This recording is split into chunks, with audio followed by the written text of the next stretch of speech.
Tiffins తిన్నాక coffee తాగుతారా లేదో కామెంట్ చేయండి. ఎందుకంటే ఇక్కడ మేము కూడా నైట్ 10:30కి టిఫిన్స్ తినేసి ఇక మా అమ్మ ఉండి చాయ్ తాగుతారా అని అడిగింది.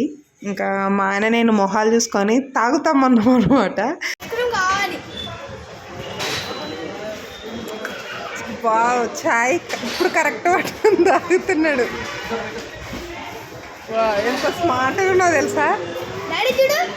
వావ్, అన్న చూసారా ఫ్రెండ్స్, నేను మా ఆయనకి కప్పు ఎలా పట్టుకోవాలో నేర్పిస్తున్నాను. ఇప్పుడైనా నేర్చుకోయ్యా అని చెప్పి కప్పు వెరైటీ పట్టుకుంటాడు మా ఆయన కాఫీ కానీ తాగేటప్పుడు. ఇక మా అమ్మ కూడా మేము తాగుతుంటే చూసి నా గ్రీన్ టీ తాగుతావా అని అంటే తాగుతా అనింది. మా అమ్మ చూసారు ఎంత కలర్ఫుల్గా ఉందో కప్ అయితే. ఇంకా పిల్లలు చూసారు కదా ఐస్ క్రీమ్ ఎలా తింటున్నారో, బాగా జలుబు దగ్గులు అవ్వాలని చెప్పి తింటున్నారనమాట.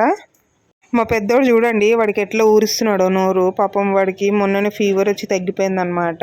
వాడికి పాపం అనిపిస్తుంది వాడికి ఏం పెట్టకపోయేసరికి. ఎలానో టిఫిన్ అయితే తిన్నాడు వాడు కూడా. ఇంకా మా అమ్మ చాలా మెల్లగా తాగుతుంది, ఎందుకంటే హాట్గానే తాగదామే. ఇంకా చూసారు కదా బయట వెదర్ సూపర్ ఉంది కదా. ఇంకా మేమంతా కంప్లీట్ చేసుకొని వెళ్ళిపోయాం. Okay friends, bye, like, share, subscribe.